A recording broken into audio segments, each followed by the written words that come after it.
Welcome to Trinity Radio. I'm Braxton Hunter, and I have with me today Jonathan Pritchett, as usual, but we have a special guest here today that we'd like to introduce you to. This is Dr. Jason Lee McKinney, who is the author of a brand new book, What is a Person in the Age of AI? I could probably say a lot more about Jason, but what I'll say right now, just for your purposes here, is he is a professor at Belmont University, where he teaches in the music business department, but also has a class that he teaches on how we ought to feel about AI and how we should think about those things.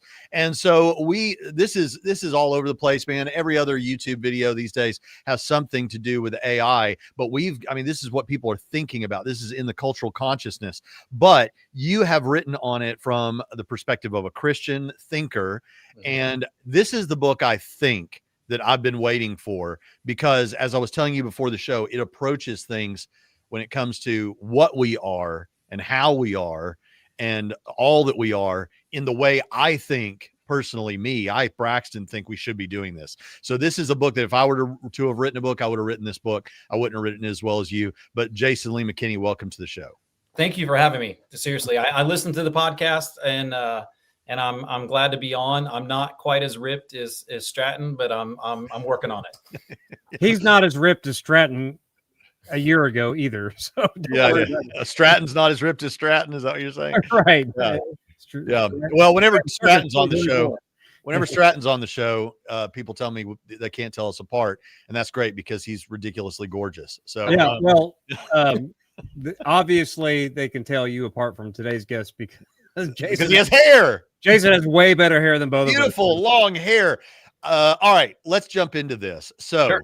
Jason, you wrote this book, and what I find fascinating about this book as we start to move into it is that you basically, or at least a big part of the book, is you took what we think of ourselves as in the image of God, as image bearers and as persons. Even if someone is not religious, they still were persons. And as AI begins to seem more and more like a real person when we're talking to it, people are talking about marrying AI and all these things. It's now, I think, a good time, especially for those of us who are thinking Christians, to walk through this and consider, okay, what does it mean to be made in the image of God? What does it mean to be like or unlike these machines? And so I guess we could open up by just saying it's a fascinating book. What led you to write this, other than obviously it's all over the environment right now? Well, I think two things really. One is a conversation, which is the introduction of the book, that I had in a copyright class of all things, where students started to question these AI creations, which the Library of Congress and the Copyright Office have made some decisions on now as far as the legality of it. But really what it was like, it came down to like, who is really the author of these AI driven songs? Is it the artists who are data scraped, or is it the creator of the AI, the algorithm itself, or is it the person who puts in the prompt? And it kind of led this whole conversation where the students ended up going, well, why can't AI be a person?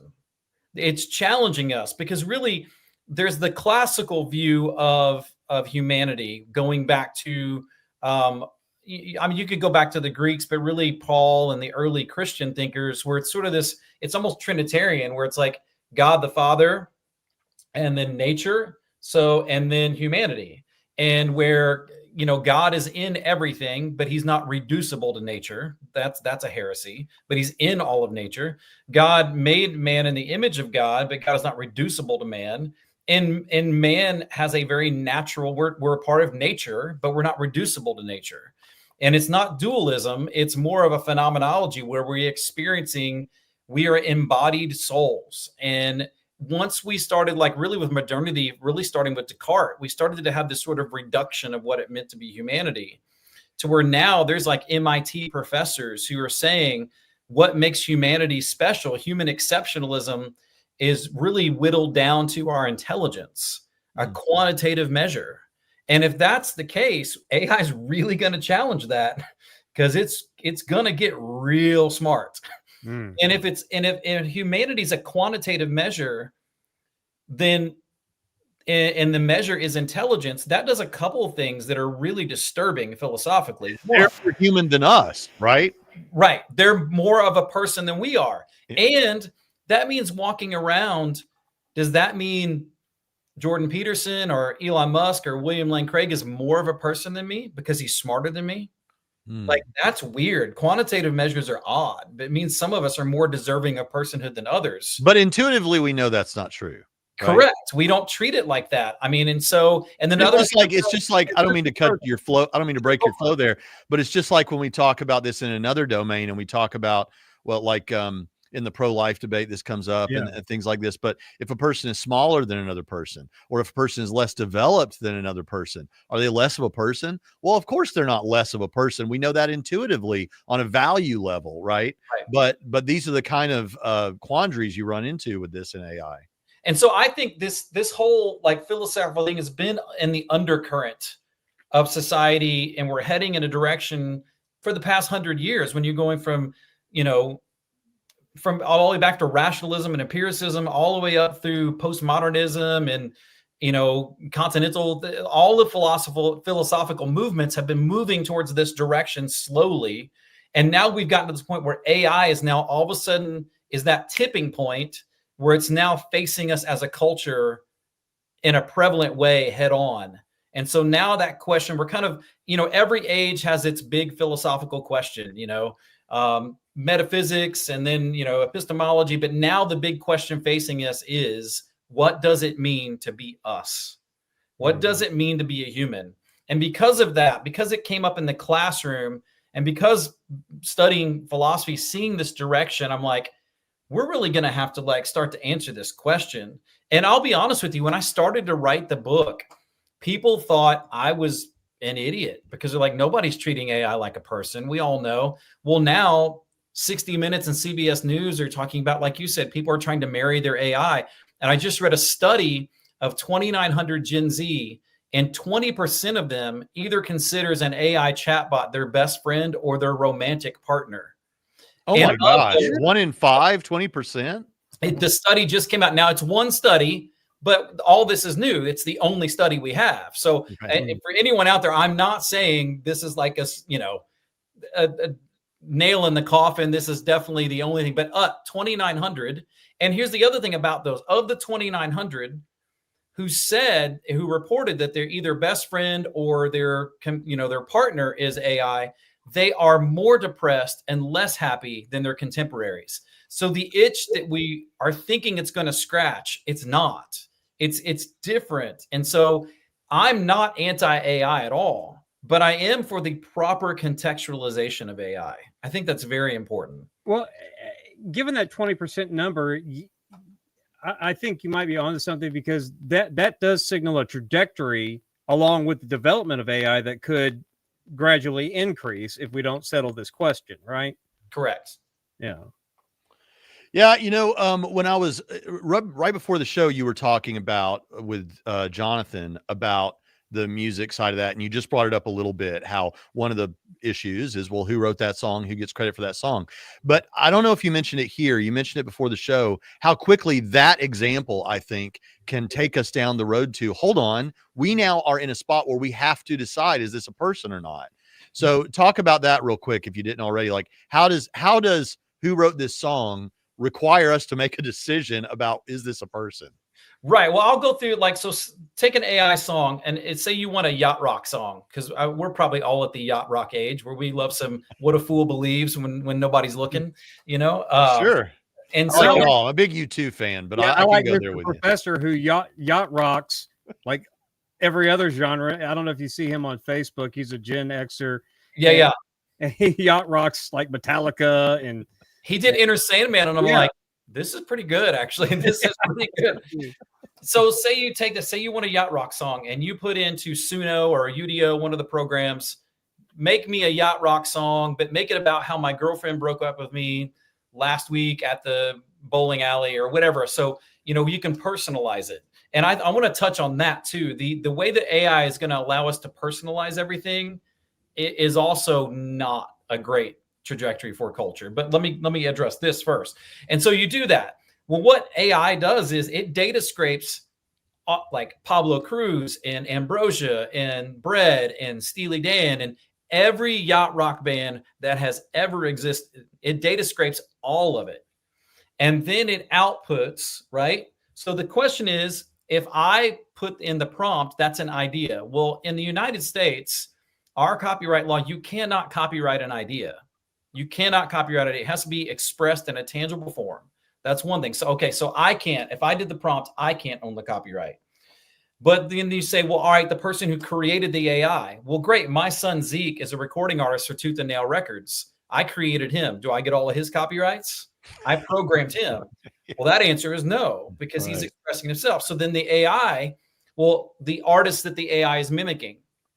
Okay, well, if it's mimicking, well, then we're all guilty. One of my favorite. Well, this is so great, because this is one of the things in the book I thought was great, because what you're saying right now is so nuanced. Because it would be one thing if the AI were to, I'm thinking, tell me if I'm understanding this right. It'd be one thing if the AI were to, take a few minutes of MC Hammer's Too Legit to Quit, or a couple of seconds of it, and sample that. But that's not what it's doing. It's recreating that almost exactly some small aspect of a song.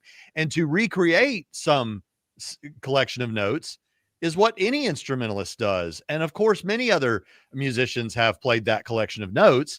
And so it makes it weird, because you did create it. You just recreated it better than any human could ever mimic that, right? Right. And that's, so let me finish this thought and I'll get back to that, because that's a really good point too. So if the AI, the people being mimicked, they shouldn't own that copyright, because we all mimic each other. So then it comes down to the AI itself owning the copyright. If we allow AI to own a copyright, that means it has to be able to, make revenue off of it. To make revenue means we have to pay it. And that means we're going to have to give it a social security number, because we're going to want it to pay taxes. And if it pays taxes and has a social security number, then does it have the right to vote? Or do we have to make new laws? All of a sudden, we're treating it like a person. And so people are already having relationships with it, treating it like a person. And then you very quickly, if we allow it copyrights on songs, you have to legally treat it like a person. And then are we going to have AI voting? Are we going to have a voting block? Is there going to be, I mean, it sounds dystopian and weird, but we're really. Well, what we're experiencing right now is dystopian and weird. The world right now is dystopian and weird. I thought it was weird. Look, I'm a conservative. Okay. No big surprise. But I still thought it seemed like we were living in a dystopia when in 2016 we had a reality television star become the president of the United States, and then of course on from there we had COVID and everything else, and now the AI. I'm living the Hunger Games, man. Yeah. One of my favorite lines from an old movie is President Reagan, the actor, like that from Back to the Future. So I love that. So and so. We very quickly lead into, like, if we're treating it like a person and we're thinking of it legally and relationally like a person, then it is not crazy to start talking about, does it really meet the criteria of a person? What does it mean to be us? Because if you look up in the definition for, as long as there's been a definition of a human, person is in the definition. Merriam-Webster literally says a human being is a person. That's what human beings are. And so I think that's really important. Now you're talking about like sampling, right? Here's the difference. AI samples all the yacht rock bands of all time, and it outputs it almost perfectly. It has access to all the data. As an original composition, though.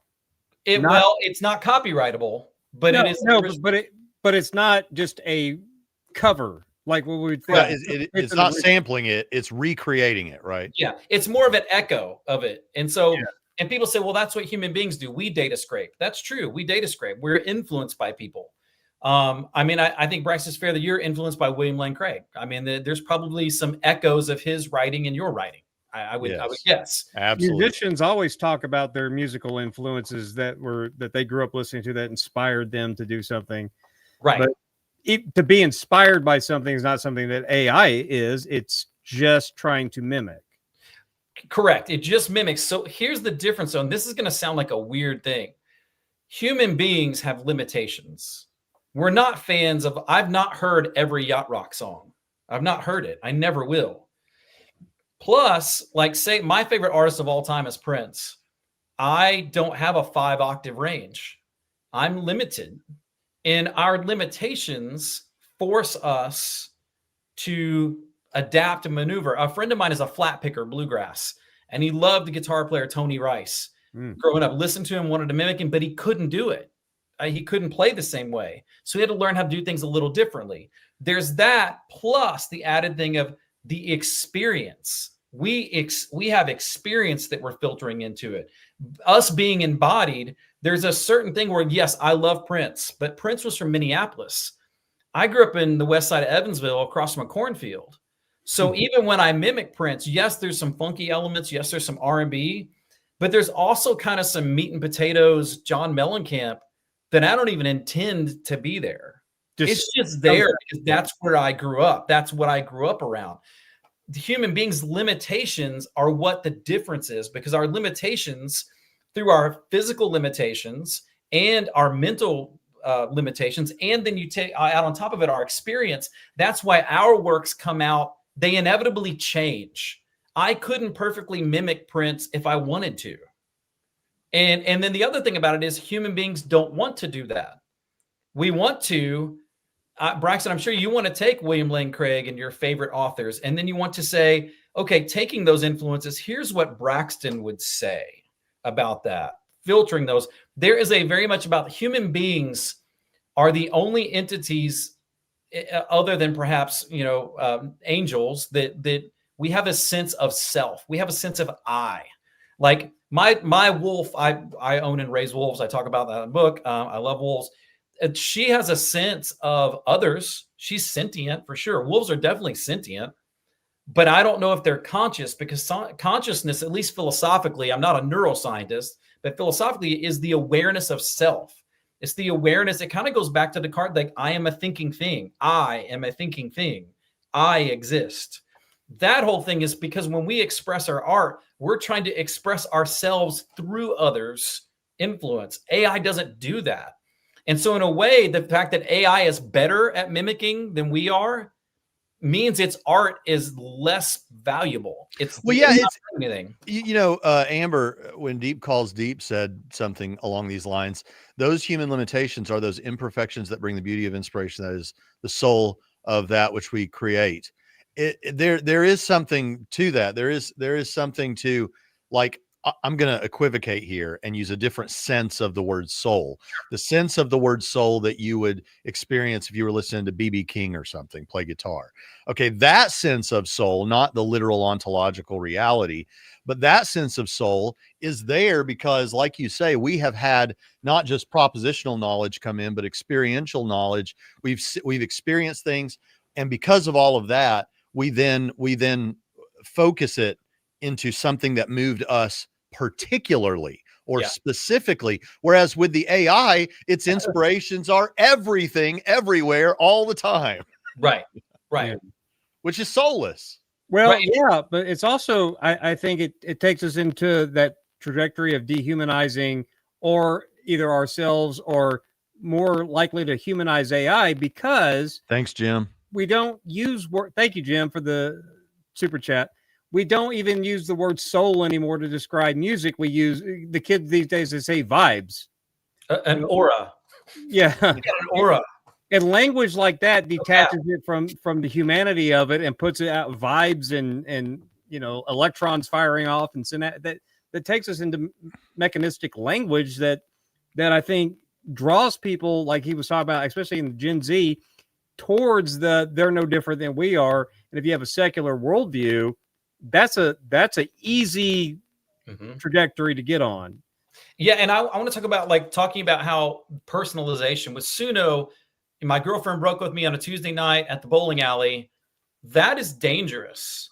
There's a great philosopher, Byung-Chul Han. I don't know if you guys have heard of him. And he talks about what we're building with social media and all this personalization, the sort of what I call the Burger Kinging of the world. That's a good way to say it. It's making 8 billion little narcissists. You think about your Instagram or TikTok feed. I'm the star. It's my own little fiefdom. And then when I go to Suno, so like I always give this example in class. When I was in high school, this will surprise no one, but I was not exactly popular with the ladies. And so I had an experience where I liked this girl and the love was unrequited, as they say. And so I started listening to Led Zeppelin's All of My Love on repeat. All of My Love to You. And here's the thing. Most people don't know what that song's about. Plant actually wrote that song about his son died.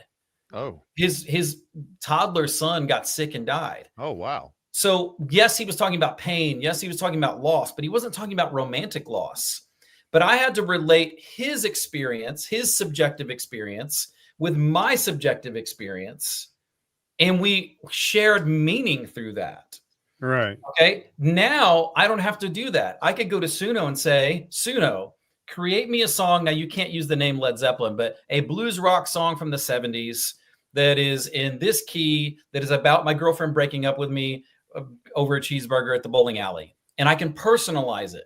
There's something missing about that, because there's something about the togetherness, the intersubjective that human beings need. And then it's going to lead to building the perfect, and I talk about this in the book, like I think the actress Zoe Saldana is just beautiful, gorgeous. My wife knows, it's not a secret. You can contact her. It's, she doesn't let me watch Avatar. I'm just kidding. She does.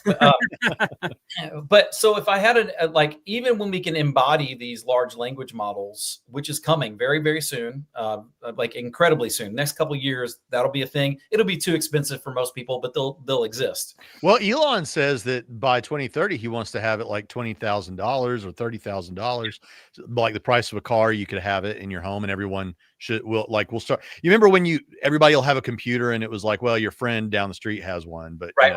It'd be like that. So once we can do that, then I can build this.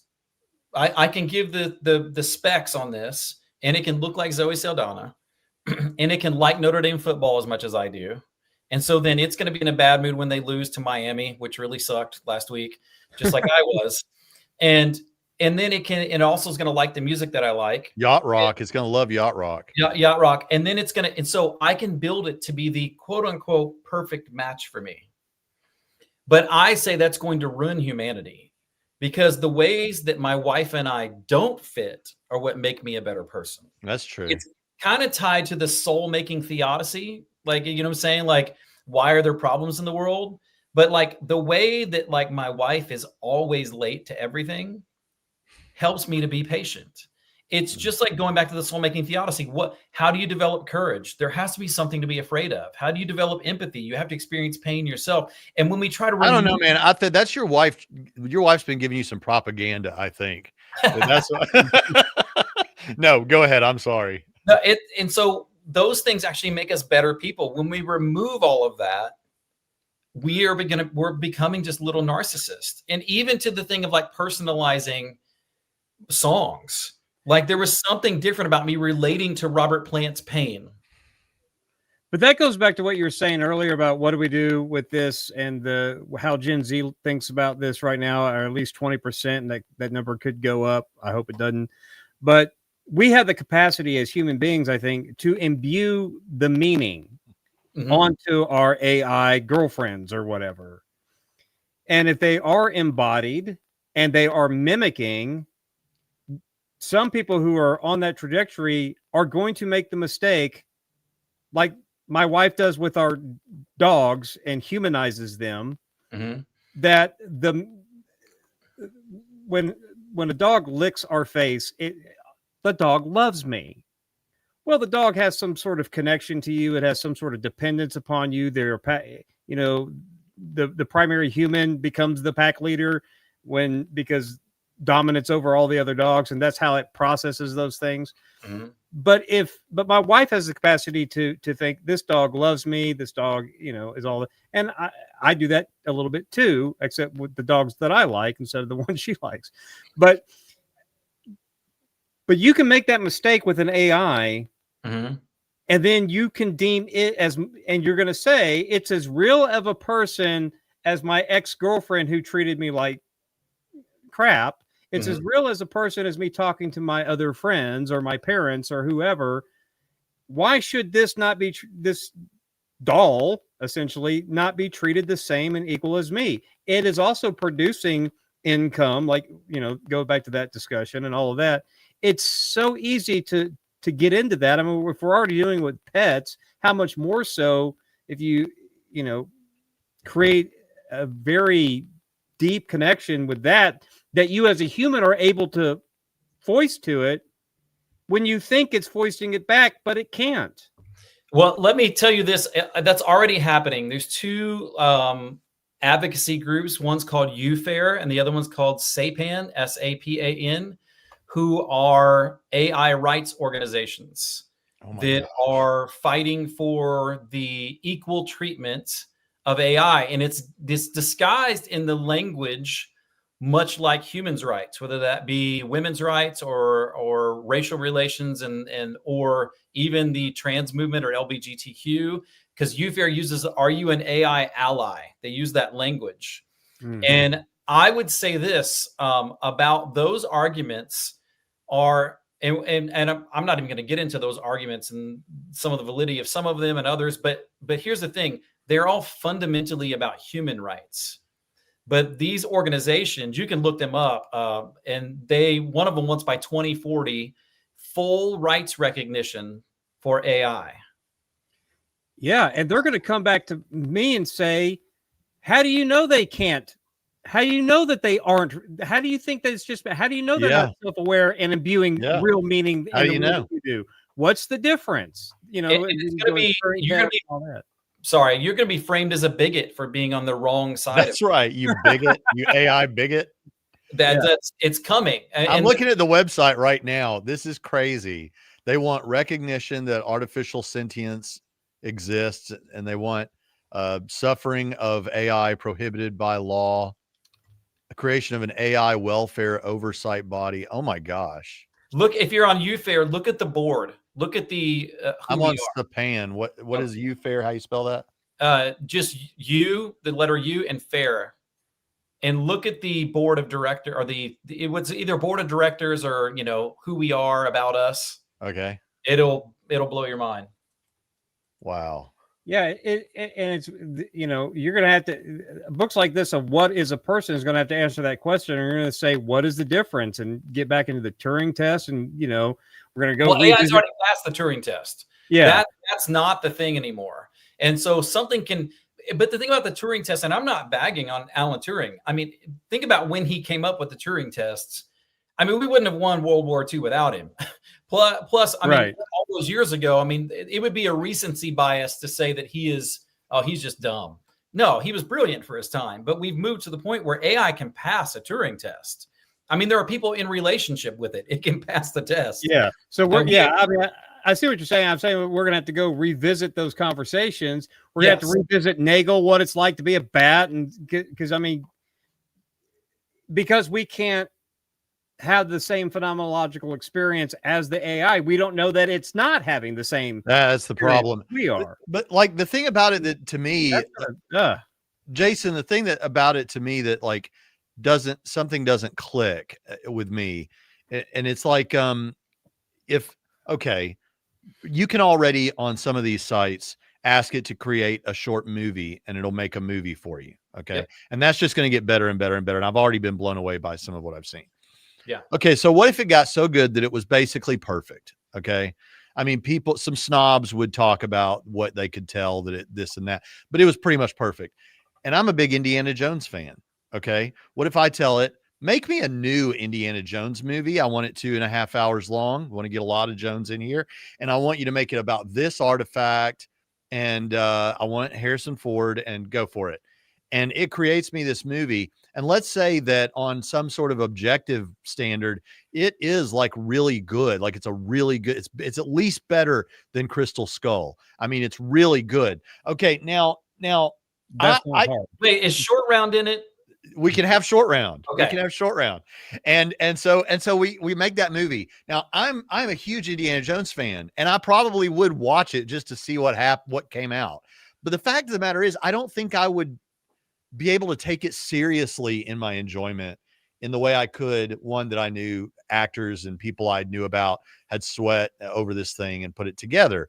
Similarly with a girlfriend, like if it was an AI girlfriend, I just could, because I can't help that I know that it's not real. You know? But you're conditioned in this transition period where AI is entering into our experience, as opposed to thinking about people 2 generations from now where it is their experience. In the same way that kids these days can't have a conversation across the table at a restaurant without staring at their phones. We can still do that because we weren't conditioned by that. But I'm seeing that less and less. And by the way, sometimes if I get bored with Braxton, I do look at my phone if we're out to eat. Yeah, but you're looking to output from real, usually Calvinist people out there that you're interacting with. Another danger. See, I have the opposite fear of Braxton. To tie this back to the entertainment and copyright, there are people in the movie criticism space that talk about right now things are human AI, whereas they're just as bad as what AI was when AI initially was starting.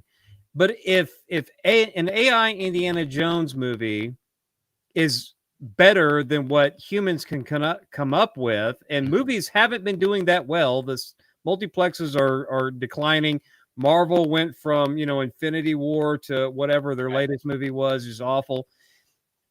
If AI produces better content that people gravitate towards, that's going to be a huge problem. And humans aren't doing themselves favors before Skynet takes over if we have a preference for them to take AI to take over as opposed to us ourselves. Yeah, I think it's going to tie back to what are we really selling with our art or our entertainment? And I would posit this. We've over the last 30, 40 years, there's a lot of studies that show that we are kind of in a artistic decline. Like movies are repetitive. There's not been a new genre of music really in a long time. I think hip hop was probably the last new genre that came out, and that was in the late 70s. And so we're in this, and part of it is the commodification of entertainment. But we have to get back to what are we really selling, and what we're really selling, or what we're really trying to connect with each other on, is human meaning. So think about this, and human meaning going back to the embodiment. So I want to tie back in something you said about the dogs. I would say that my dog does feel love for me. It's a less developed love than what I feel, because it doesn't attach any meaning to it that's existential. We tend to attach existential meaning to emotions. And I think that's the imago Dei that's going back to, because there is, but my dog doesn't, but my dog does love my wife. Like my wolf will howl when my wife leaves the house. She's sad when she leaves. Yeah. I would say and this is why I talk about this in the book, that I would be more likely. Now, I don't think anything meets the criteria for being a person other than a human. Let me give that away. Still read the book, please. But, but I don't think but I would be more likely to grant like an orca, a super intelligent mammal that has pods and language and family, and they do traditions and all that. And I think there's a big difference between that, but I'd be more likely to grant an orca a personhood than I would be an AI. Yeah. But even with orcas, they don't create art for the sake of like legacy and meaning. And human beings are the only thing that we leave behind artifacts for the sake of themselves, because of the existential meaning that is just imbued in us. That is a unique part of us, that we leave statues and poetry and writings and narrative. I mean, human beings make sense of the world through narrative. Like we telling stories, and that is something unique to us, and you can't get rid of it. It's Jason, it's kind of like goes back to the hierarchical thinking, like you were talking about with the dog. So the dog, when it's hungry, has this impulse for food, right? That makes it bark. So it knows hunger. Hunger is happening, but it doesn't know I am an agent who is hungry. Right. Correct. It doesn't do that higher order thing of stepping back one step and saying, I am a being who is hungry, or I am a being who is in pain, or I am a being who's experiencing love.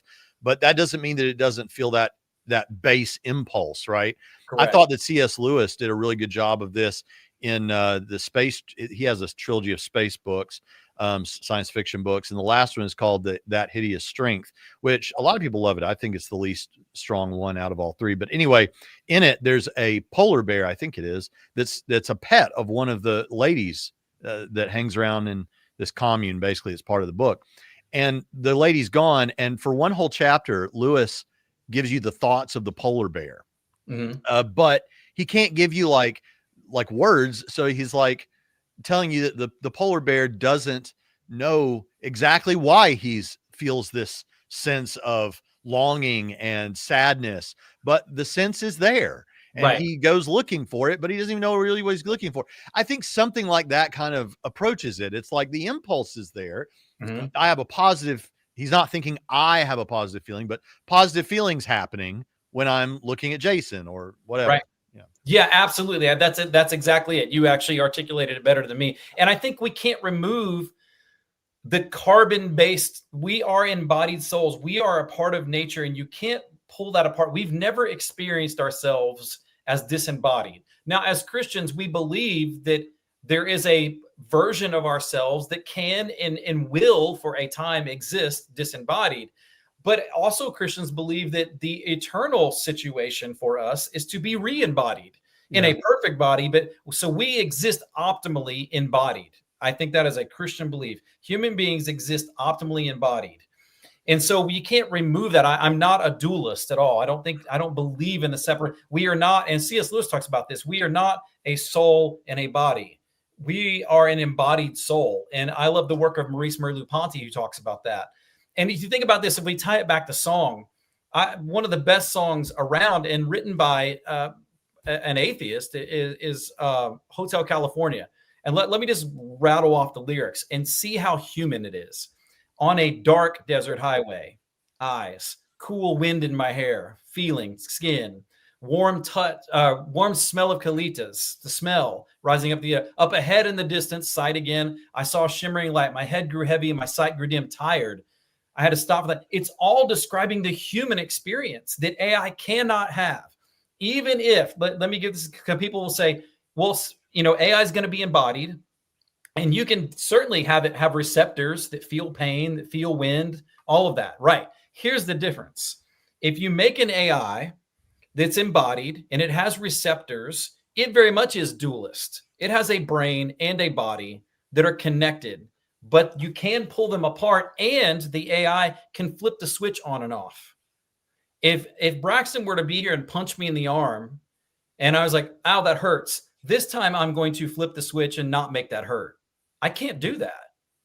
The AI can always do that. It always has the option we don't have as human beings. You know, that my wife talks about in psychology, the body keeps the score. If you're stressed, it's going to manifest in your body, lack of sleep or sleeping all the time. We can't pull it apart. And that makes it uniquely us. And it's a part of the carbon-based body that we are. And that's why I say I would not grant orcas personhood, but I think they're closer than AI ever will be. Well, but in the debate, what somebody's pushback would be is if you can't distinguish that, and we don't have a full robust. The question of your book is, what is a person? And if you don't have a robust answer than that, somebody in the AI is going to be aware of these conversations. The AI is eventually going to come back and say, yes, I can flip the switch because I'm better of a person than you. I'm an evolved higher being than you are. Yeah. And I don't think that it means that AI can't be an entity that deserves respect, but it can never be a person.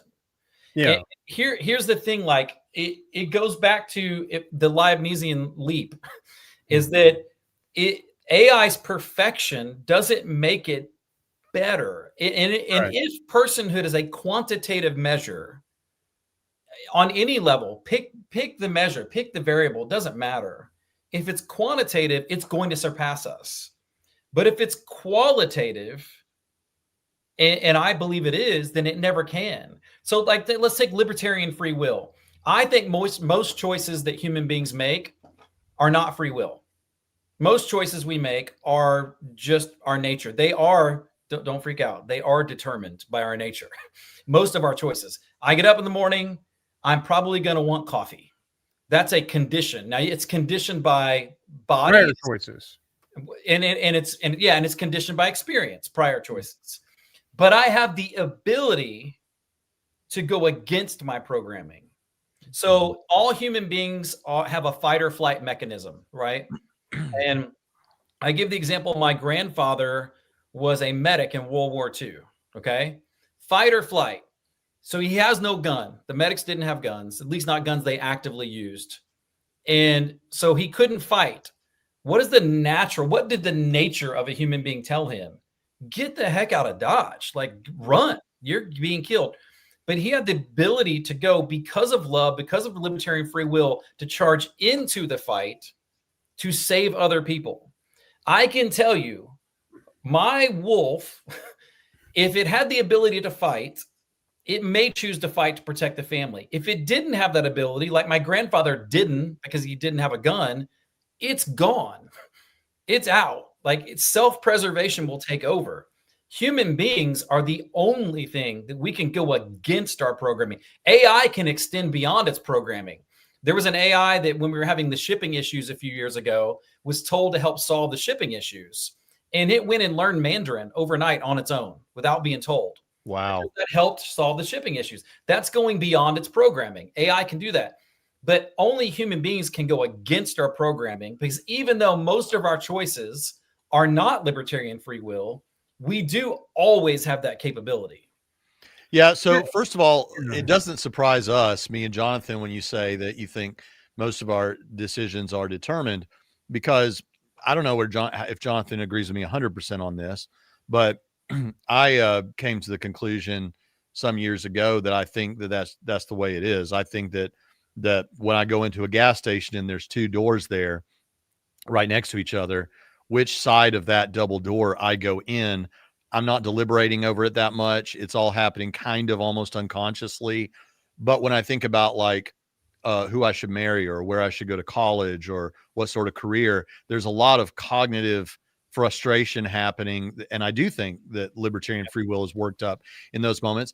But you have those in the literature, it's called self-forming actions, these moments of libertarian free will where you do but they set you on a course to be a certain kind of person. Kind of like the guy who got drunk and ran into the person is still culpable, because though he was out of his mind in the moment, he made the choice to get drunk, right? So, Correct. Well, I agree with Jason that a lot of those are, you have the free won't to veto, right? Well, yes, I was going to come to that real quick, because Yeah. Pritchett, the experiments that are brought up a lot in this are the Libet experiments that were supposed to prove that the impulse to choose one thing over the other is made before you are consciously aware of it, aware that choice. So it almost your awareness of your choice is an afterthought. But what the guy, Benjamin Libet himself, who did the experiments, he said, I don't think it disproves free will. Instead, what it shows is we have free won't. There is something that you're ready to do, that you're going to do, but you have the ability to veto that action and stop it, which is what you're saying. And which I think you'll agree goes right along with what the Bible teaches. There are these impulses to do all kinds of things, and it's our stopping that is the thing. Yeah. And I would further nuance that by saying you made prior libertarian free will choices to condition yourself to certain habits, to where even those determined actions were still based upon prior free will decisions to act in a certain way over time. You see, audience, why we said that this book is the one I would have written, because everything he's saying, I have all these thoughts about, because I agree. But I would say this. I put it that there is nature. There's certain decisions we make out of biology.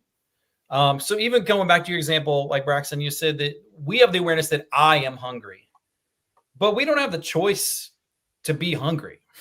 That's biological. We're going to be hungry, and our body tells us that I can choose not to eat, but I can't choose whether or not I'm hungry. Well, you could will not to be hungry. You just couldn't do it. Correct. Yeah. So there's that. Then there's also nurture. There's all these, like the way I was raised, my previous choices. And then there's also like the libertarian free will, and they're all kind of in there together. And so I think, often we're not in our free will. Like, I love key lime pie. If there's a restaurant that has key lime pie for dessert, it's a preconditioned decision that I'm going to choose that. Now, when I don't choose it because I'd like to be alive long enough to see my grandchildren grow up, that is a libertarian free will. Like, so if that makes sense, if I can bring it to desserts. Yeah. Braxton, did you hear that about saying no to the key lime pie to live long? Oh, you stop it right now. Pritchett got really in shape. He used to be fat and unhealthy. Really fat. And he got in shape, and now he's got an 8-pack, and he works out every day. And I mean, if I would let him, he would take off his shirt right now on camera. He's that confident. And he's been preaching at me ever since. So yeah, during the time on Trinity Radio, you can see that I decrease so that Braxton may increase. Yeah, that's pretty well what happened. What happened? Yeah. Well, Jason, we've got about 10 minutes left on the hour. Is there anything else you think we need to go into here? Because what I'm taking, I do. Okay, well, we'll go to Pritchett maybe the next, because what I'm taking away where we are right now is there are certain things that are required for personhood, and those things are things that we seem to have, but not that animals don't seem to have all these things. And we're saying that it doesn't seem that the AI has these things. Correct. And so can't be considered a person. Pritchett, what was the transhumanism issue? Because it came to my mind when you're talking about they used AI to solve the problems of the shipping lanes and all of that. Well, at some point, and I know you're interested in this, you talk about the integration of this stuff into our own capacities. And that's going to blur those lines as well. You want to, let us know all your thoughts on that. There's transhumanism, and then there's posthumanism, and transhumanism is just like, it's just a transition. So like if I was like Bucky from Marvel, he's transhumanist because he's got a mechanical arm, right? And in a way, you could even say that Tony Stark is when he's in the suit. He's transhuman. He's part human. He's part machine. Darth Vader definitely is. He's more machine now than man. Yeah, definitely transhuman. So the question is, how much, does that matter? And I think anytime we're quote unquote enhancing ourselves, I think so. If you were like to take a mechanical arm like Bucky has enhanced, that arm is stronger than his other arm, even with the serum. Yeah. And if you're not a Marvel or Star Wars nerd, they're clicking off right now. Oh, they are, because that's all that watches YouTube. So don't worry. Okay, gotcha. So he's advancing himself through machine.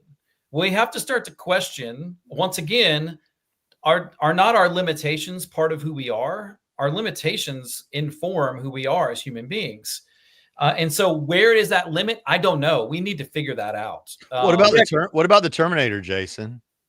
The Terminator, that is definitely post-human. He's like a cyborg type. Yeah, cyborgs are not people. That's a post-cyborg because it's got the human flesh on it.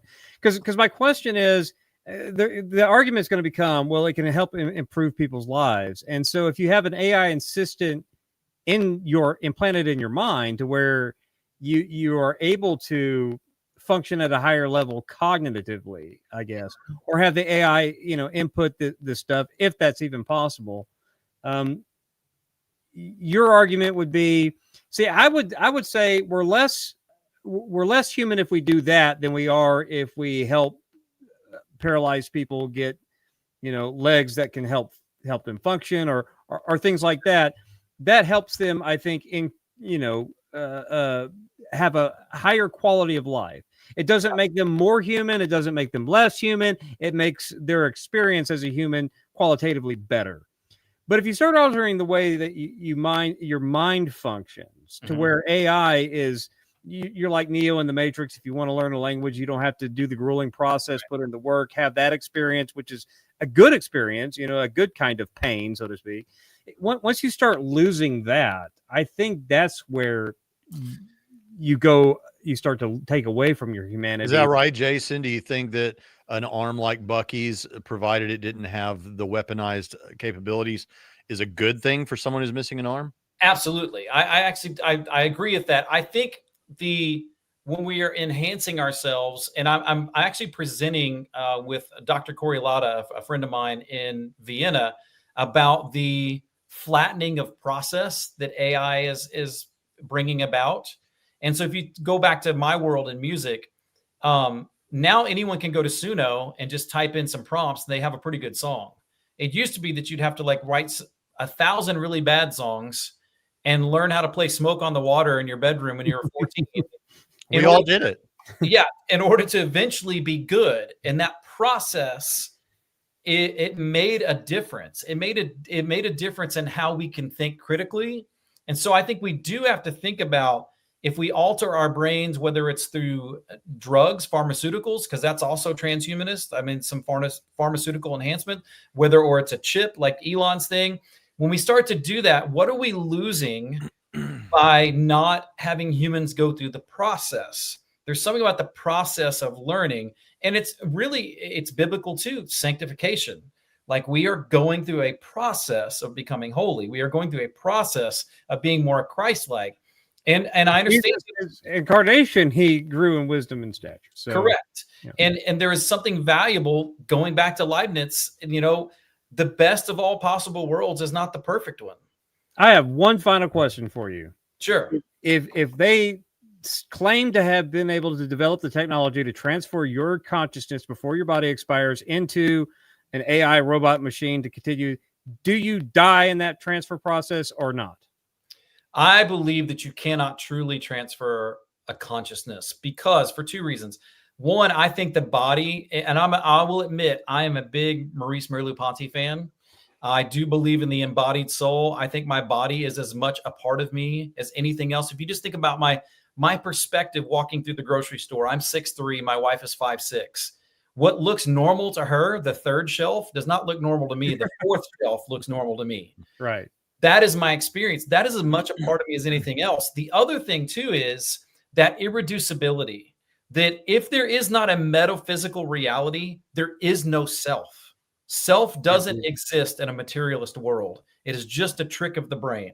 I agree with that too. And so if we upload consciousness, we are not going to upload the soul, and we are not going to upload the body. Even if you take what a human being, a person is, as body, brain, and soul, you're only uploading a third of that person. Right. So it may mimic your behaviors because of brain scans or whatever, but it's as much as the AI may think it is. Right. You're not, if you look at it, you're not going to upload the free will. The free will's gone. You're not going to upload the soul. You're not going to upload the carbon-based body.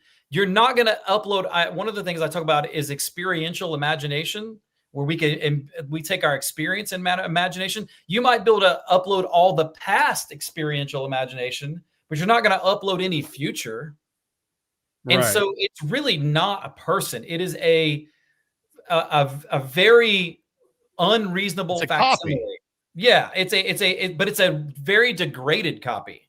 Very degraded copy. Jason, the people that watch this show for many years, and there's one or two of those, have know that there was an episode some years ago, before we even had a video aspect to this show, where we were talking about this, because I just read a book by Ray Kurzweil, who made the Kurzweil keyboard, and who had something to do with it, I think, and made the voice recognition technology, and wrote The Age of Spiritual Machines, and he has correctly predicted like 90-something% of the advances we would have and everything.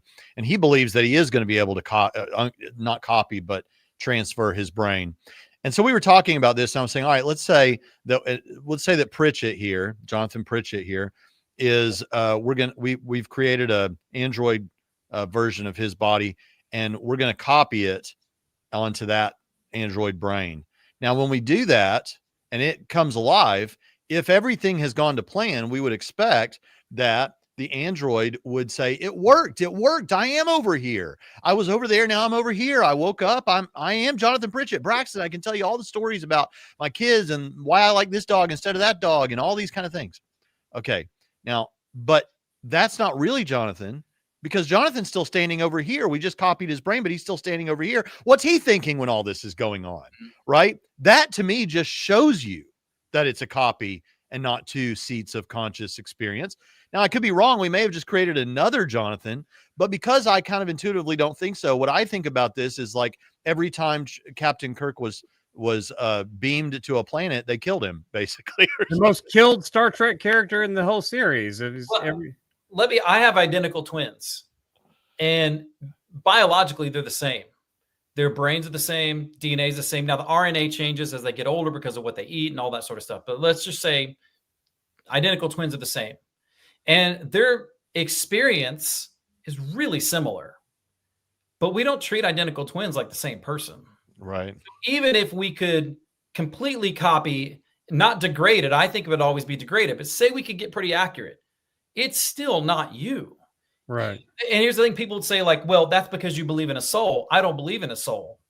Well, then here's the thing. You can make copies of whatever this thing is, but that thing's not a person because persons don't exist. Yeah. Yeah. Now, let's just do a hypothetical, Jason. Well, I mean, this has all been hypothetical in one sense, but let's do. So have you ever, boy, some people might not like this. Have you ever seen the show Black Mirror? I love Black Mirror. I show it in class. Okay. Do you remember the episode from the very first season where a woman, if you're audience and you haven't seen this, I'm going to explain it real quick. This woman's husband dies, but there has been, and there already are sites like this. There were sites where you could upload everything you could about your loved one, and it will have an AI. This is real. They have an AI image on the screen of your loved one that can talk with you about whatever, and it will try to estimate based on whatever you uploaded, just like one of these learning models, what that person would say. So in effect, my dad's dead, but I can have a conversation with my dad. Right. And she does this with her husband. And then over time, you can buy the body and it will come to your house. And now there he is. He's right there with you. All right. Now, obviously there's all kinds of ethical questions that would arise with such a thing, but let's just go to like just the communication factor where my dad's dead, but I still can go talk to my dad. Is this helpful or unhelpful? How should Christians feel about this, you think? Good question.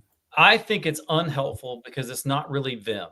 And I think it goes back to the libertarian free will. If I upload, because right now what they do is they'll take grandma's Facebook and grandma's journals that she wrote and all the pictures of grandma and the experiences and then your memories of grandma, and they upload it and they put it into an AI algorithm. Well, just because grandma has always said, I'll give a weird example. So every time say it's a young lady in her 20s, early 30s, and this young lady's a Christian, say she professes to believe Christianity. And every time a boy would break up with her, grandma would say, sweetheart, you're amazing. That boy is just no good and you deserve better. Right. Mm-hmm. And say grandma was always right. Well, you upload all this into the cloud and there's an AI chatbot. Well, say this time this young lady cheats on this man and she goes and asks grandma for consolation, and grandma goes, you know what? It's that boy. You're amazing, sweetheart. And you don't worry about it. Well, just because grandma had always given comfort in her breakups and grandma's a Christian doesn't mean grandma would do that in this situation. Going back to C.S. Lewis says that human beings have the ability to give comparative dignity to every situation. If, we're driving down the road and there's a little girl in the right lane and a squirrel in the left lane, and we can't stop, we know that we're going to hit that squirrel. Sorry, squirrel, it's been a good run. But if the squirrel is there by itself and there's no little girl in the other lane, now the moral thing becomes, well, let's just avoid hitting anything today. And that's the moral thing. But we can and it might be moral for your wolf to eat that squirrel later if it catches it. And she does. She does do that. We'll walk in the backyard and there'll be a squirrel carcass in her mouth. Yeah. But and so you do that. So kind of going back to iRobot, one of the big premises in that movie is, and from the book before that, is one of the things that Detective Spooner has against as robots is when the two cars go off the bridge and the AI robot assesses that there's like a 38% chance to save the man and an 11% chance to save the girl. So it saves the man. And his whole point is a human would have known. A human would have known, you don't save the man. Sorry, dude. 11-year-old girl, I'm saving the girl. And so that comparative dignity will be lost. Free will be lost. Comparative dignity would be lost. And so just because grandma always consoled you in your breakups before, because when she was alive, you were never at fault, a good grandmother would tell you when you're at fault, well, you messed up. You probably need to say you're sorry. Oh my gosh, Jason, that is such a good point. And if you think about it for more than 5 minutes, it becomes obvious because like one of the big, like music, if you want to change a culture, change the music, right? If we can put messages in the music, and I don't know if anybody's ever listened to this podcast, but there's a podcast out there about, is Winds of Change? Is that the Scorpions? Yeah. Scorpion. Okay. Winds of Change is like the biggest song in the world everywhere except the United States.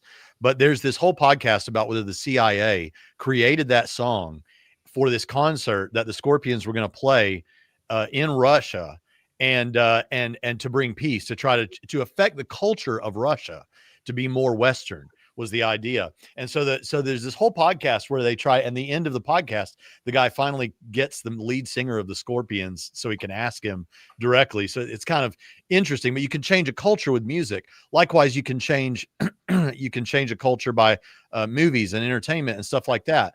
And of course, a lot of people were concerned when ebooks first came out, because it is the case that you've got an ebook on your cloud account that's your book you paid for, but they can make a change to it at some point. And now that book you bought that's yours doesn't say what it said before.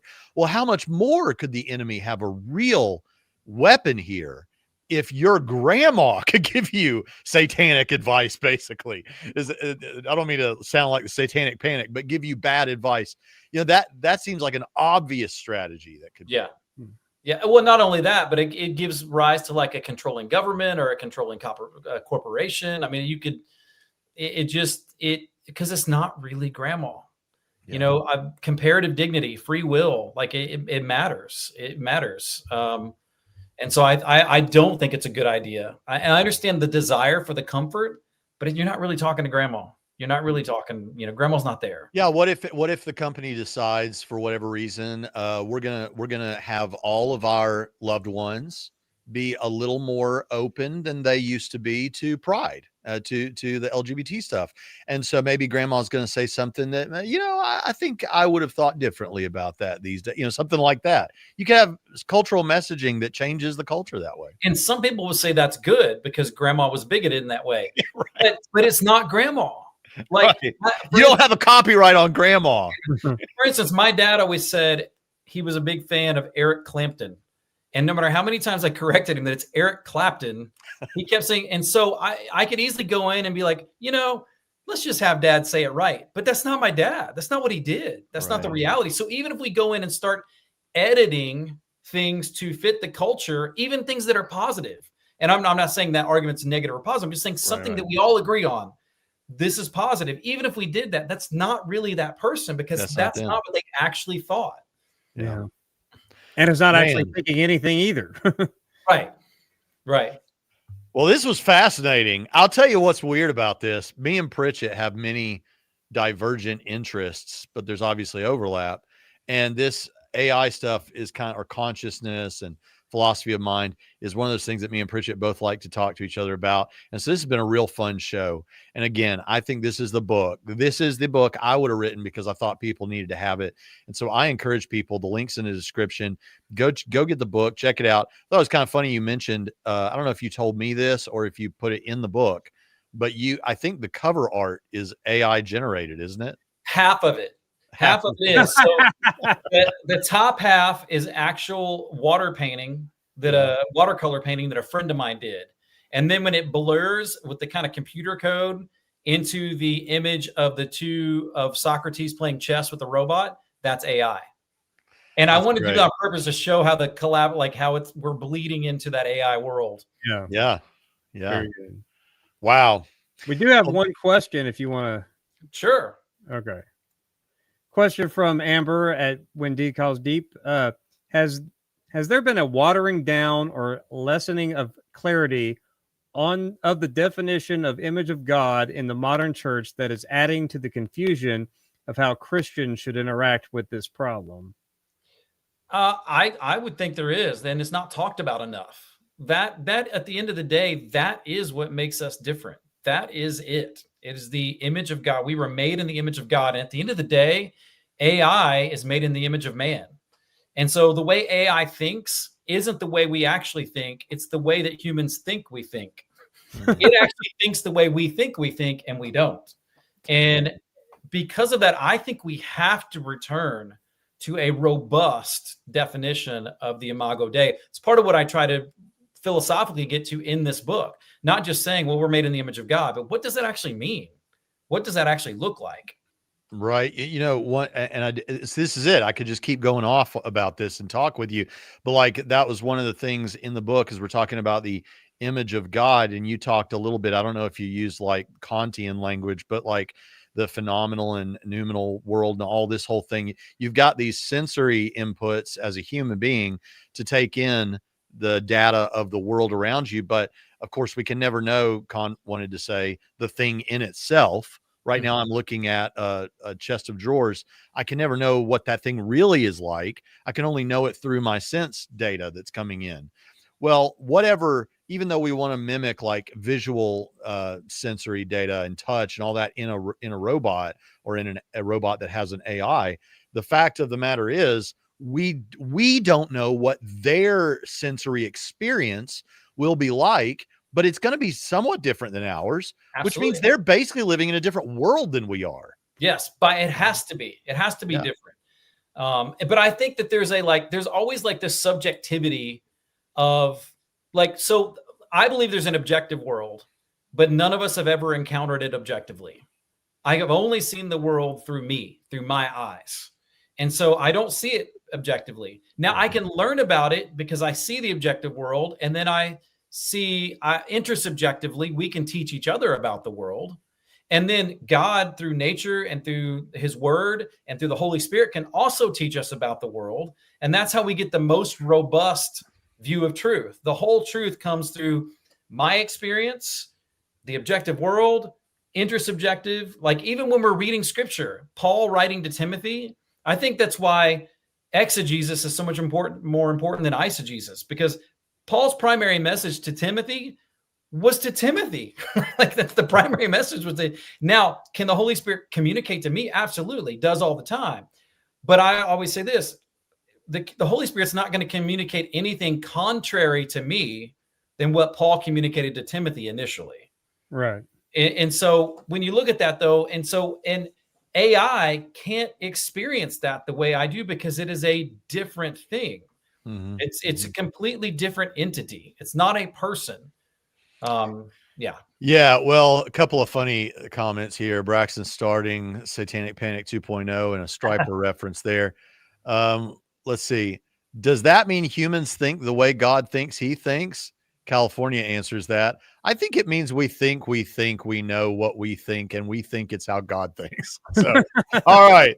That's a Seussian way to end the show today. But Jason, this has been a blast. I've really enjoyed having you on. I hope that everyone will go check out your book. And I have a book myself, Letters from Ignorantia, that's only about a little over 100 pages. It's a little book. This book is also just over 100 pages. It won't take you that long to get through. And I like that it's that because it punches the main point he wants to hit about the image of God and what we are. And you can hand that to someone and they can read it in just a couple of sittings or something and be done. So I recommend it for that. Maybe you buy 2 or 3 and give some away when it comes up next time with the family. All right. Any last thoughts you want to get out there, Jason? No, I appreciate you guys having me. It's been a blast. I love talking about this stuff. Where can people find you on social media, online? Do you have any plugs you want to give besides the book? Jason Lee McKinney Band. I'm a touring artist as well. You can find stuff there. I'm on Spotify and all that. I have a couple other books too. I have Deconstructing a Disciple's Doubt. It's more of a pulling apart of like, we should look at when people leave one worldview, they tend to paint it with rose-colored shades and not really look at it as critically as the other. And then another is a devotional book, Devotions for Doubters. Well, cool. Oh man, all of that is right for our audience. Yeah, so, you'll have to come back and talk about that too. Yeah, especially the doubt book. I'd like to talk about the doubt thing. So, all right. Well, this has been great. And Jonathan, Jason, I've enjoyed this. And to the rest of you, we'll see you next time on Trinity Radio.